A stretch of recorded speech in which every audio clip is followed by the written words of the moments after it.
Thank you for taking the time to review the PEG&L Renewal instructional video. This video will walk you through each of the steps to renewing your license or membership, including how to pay your invoice, complete your professional development report, and review and confirm your personal information. Begin by accessing the member portal site at the address you see on your screen. You can also find a link to the site in the renewal email that you were sent. There, you will first see a screen which outlines the tasks you can perform and the information you can find on the member portal site. After reviewing this information, click Sign In on the bottom of the screen. From there, you will be taken to the member login screen. On the left-hand side, you will see the username and password fields to sign in. Your username is your member number. Please enter your member number in this field.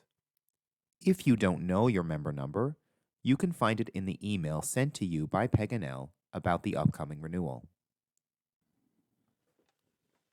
If you haven't logged into the portal before, or if you have forgotten your password, you will need to reset your password to continue. To do this, click Forgot Password underneath the login fields. From there, you will be asked to enter your username, and you will be sent a password recovery email to the email address we have on file. Retrieve this email and follow the instructions to reset your password. After logging in, you will see the welcome screen to the member portal. To continue on to the renewal process, please click the button that says Proceed to Member Portal. On this screen, you also have the option of applying for non-practicing or retired status, or resigning your individual membership. To do either of these, please click the corresponding button.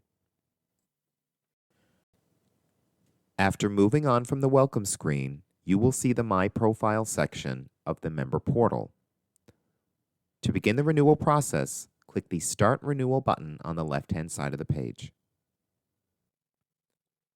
Next, you must review your personal information and update where necessary. It is important for us to have up-to-date contact information in order to ensure we can communicate with you when necessary. So please take the time to confirm we have your most recent email address, postal address, and phone number.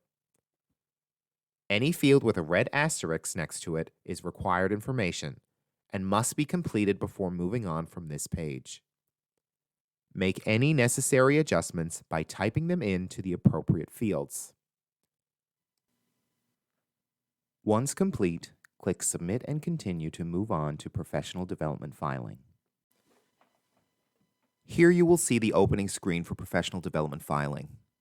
Here you have two options.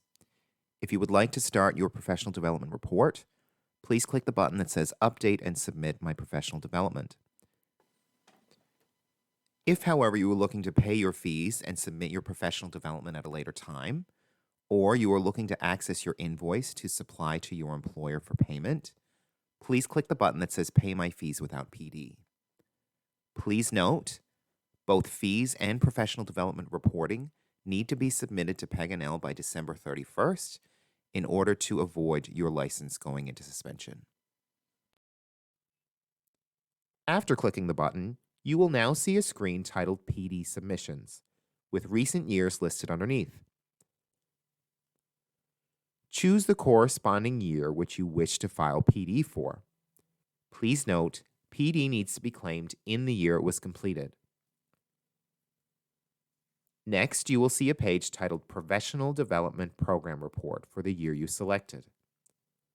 On this screen, there is a section called Create a New PD Record, with buttons representing the 7 categories of practice found in the PEG&L PD program. This is where you will log each activity that will be counted towards your annual PD requirement. You will also notice a section on exemptions of professional development reporting. Professional members who are unemployed, on parental leave, on sick or disability leave, or who are enrolled full-time in an educational program relevant to their professional development may apply for an exemption from reporting professional development hours if they are absent from work for one of these reasons for more than 6 months in the reporting year. Before applying for the exemption, please complete any PD activities completed in the current year by completing the step below. Following entry of these activities, you may click on the Apply for a PD Exemption button shown here and complete the application form if you qualify. Further down the page, you will see the available carryover hours from the past 2 years of PD reporting. This information will help you determine how many hours you will claim in each category when you're ready to file your report. Please note, professional development activities can only be carried over for 2 years. We will now move on to instructions on how to report individual professional development activities. Start adding your professional development hours according to their category. As an example, we will start with professional work by clicking on the corresponding button. Once a category is selected, you will see an overview of what can be claimed in the category, the ratio at which hours are earned, and fields involving dates, hours to be claimed, and a description of the activity, which in this case is job titles and duties. Please also note the text box to the right of the claiming area. This will contain additional information on properly filing activities for the category in question. As well, on any of the separate category pages, you can click Guideline in the top right-hand corner to access the Professional Development Guideline, which outlines the full policies for earning and claiming PDHs. In our example, the member logging the report worked the entire year. So January 1st will be selected in the Date From field, and December 31st will be selected in the Date Through field. Members who had a gap in their employment or worked contracts should enter the first date worked for the year and the final projected date worked for the year. In job title and duties, we will enter information accordingly. Please note the maximum character length. For the actual hours worked, members should enter the number of hours spent working in the professions for the calendar year. For those working regular hours, calculate the number of hours worked per week and multiply that number by the number of weeks worked. For those who did not work regular hours, please come as close as reasonably possible to the number of hours worked. In the case of professional work, for each 15 hours worked, 1 professional development hour is earned.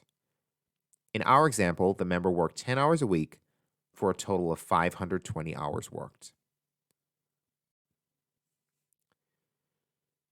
Once all information has been completed for this page, click Save and Return to go back to the summary page. Upon logging this info, you now see that the Professional Development Program Review page has been updated. The activity logged, in this case professional work, shows up on the summary information in the middle of the page. We will now take you through another example of entering professional development activities. For this one, we will select Ethical Practice, as it is a mandatory component for PD reporting. As before, the page for the PD category will give you an overview of the activities eligible to claim. As well, the text box to the right of the page will also outline the claiming parameters for this category. In this case, each instance that you take part in will need to be filed separately. As before, pick the date the activity was started and the date it was completed. If the session or course was taken in full on the same day, then the date field will be the same in both fields. Fill out the description field with a brief overview of the activity. Finally, type in the number of hours logged. In this case, you will receive 1 professional development hour per hour of actual contact. After completing all fields, click Save and Return to bring you back to the PD Program Report page. Once back to the screen, you will once again see that the activity you have logged is reflected in the summary information.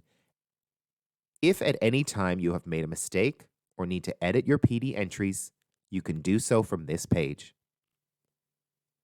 On the far right column of the summary section, you will see the word Edit listed next to each PD entry. If you click on the word Edit next to an entry, you will be brought to the Professional Development Record screen. From here, you can make changes to any field of the entry, after which you will need to hit Save and Return to update your record. In our example, we are modifying the number of hours claimed. If you need to delete an entry for any reason, you can also do so from this screen. Simply select Delete this entry on the bottom of the page. You will then see the record removed from your summary page. After you have completed a record for each professional development activity for the year, you're now ready to move on to the declaration process. On the Professional Development Overview page, click the button that says Proceed to Next Step in PD Reporting. If for any reason you're not ready to file your professional development report at this time, you can click the button on the bottom right-hand side of the screen that says Pay Fees and Complete PD Later. All of the professional development entries you've made up to this point will be saved. You will now find yourself on the Annual Declaration screen. From here, you will have to confirm your discipline using the drop-down menu and have the option of selecting a subdiscipline. As well, you will need to confirm your current job title, employer, and provide an overview of duties and responsibilities. Once those fields are complete and up to date, select the Save Changes button on the right-hand side of the middle of the screen. From here, you can finalize your annual activity record. On the far right column titled PDH Claimed for Current Year, you will see text boxes for each professional development category. Here, you can enter the number of hours you wish to use from each category. You can enter an amount up to the sum of carryover of the 2 previous years and the amount reported in the current year up to the category maximum. The oldest carryover hours will be applied first. As an example, let's look at the ethical practice category. As you can see, there is no carryover from 2019 to claim. However, there are 6 hours of carryover in the 2020 column. You have also reported 4 hours in 2021. The total amount that you have to claim in this category is 10 hours. Because the category maximum to claim in any given year is 15, that means that you can claim all 10 hours on this year's professional development report. If at any time you do not decide to use all the hours available to you in a specific category, the remainder will carry over as long as it has not reached the 2-year expiration limit. In the example cited earlier, if you had decided to use 5 of your available 10 hours in the ethical practice category, that would mean that 1 hour would carry over next year from 2020, and all 4 hours reported in 2021 would carry over as well. The required number of hours of PD reporting are listed in the table. In most cases, this number will be 80. However, it will be larger if you received a professional development deferral in the previous year. As you enter hours, the number of hours above or below the requirement will be listed as a surplus or a deficit. You can use this number to help you calculate the number of hours you will apply from each category. After entering the hours in each text box, you can select Update to calculate your new surplus or deficit. As an example, if we use the 10 hours available to us in the ethical practice category and then press the Update button, the amount of total professional development hours claimed goes from 0 to 10, and the deficit goes from 80 hours to 70 hours. Once you have claimed 80 hours of professional development, you can click Continue with PD Submission to file your report. If you have forgotten to file activities or would like to add more activities to claim, You can also select Add Additional PDH to bring you back to the PD submission page. If you don't have enough hours, you may have the option to defer the deficit of PD hours until next year. We will cover that scenario in a moment. After moving on from the annual declaration, you will see the final screen to submitting your professional development report to Paganel. If after reviewing the information on this page you are satisfied, you can click Submit My PDH to Paganel. Please note this will complete the professional development process, and your report will be considered final. If, however, for any reason you are not ready to submit your professional development report to Paganel, you can click the button that says Return to My PDH Summary. If after submitting your professional development you do not have 80 hours to claim, you will be brought to a screen informing you on how to handle the professional development hour deficit. You have two options. You can either add additional PD hours if there is anything you haven't claimed, or you can apply for a deferral. To apply for a deferral, you will have to read the overview information of the deferral and acknowledge that you understand the terms of the PDH referral. Any deficit in hours will need to be made up in the following year, in addition to your normal 80-hour requirement. Please note, you cannot receive a PD deferral 2 years in a row. If you are applying for a deferral, you cannot have had a deferral in the previous year. If you choose to proceed with the deferral, you can click the button that says Apply for Deferral of PD Requirements. Now that we've covered professional development, we will now move on to fee payment. On the first payment screen, you see optional fees and donations, as well as an option to apply for fee abatement. Optional fees and donations are in Section A. For any member residing in Newfoundland and Labrador, they will see an option to join their local Connections chapter. Connections chapters organize events and networking opportunities for members local to a specific region in the province. In our example, you see Connections East, which has an annual member fee of $25. Should you wish to opt out of your Connections chapter, please click the checkbox. Next, you will see the option to donate to the Paganel Endowment Fund. The fund supports engineering and geoscience students through scholarships and bursaries. Members who donate will receive a tax receipt. Add the amount you would like to donate in the donation amount field. If you would like to donate $0, please enter 0 in the box. In Section B, you'll find the option to apply for fee abatement. Fee abatement is available to individuals who are unemployed, on parental leave, on sick or disability leave, or who are enrolled full-time in an education program relevant to your professional development.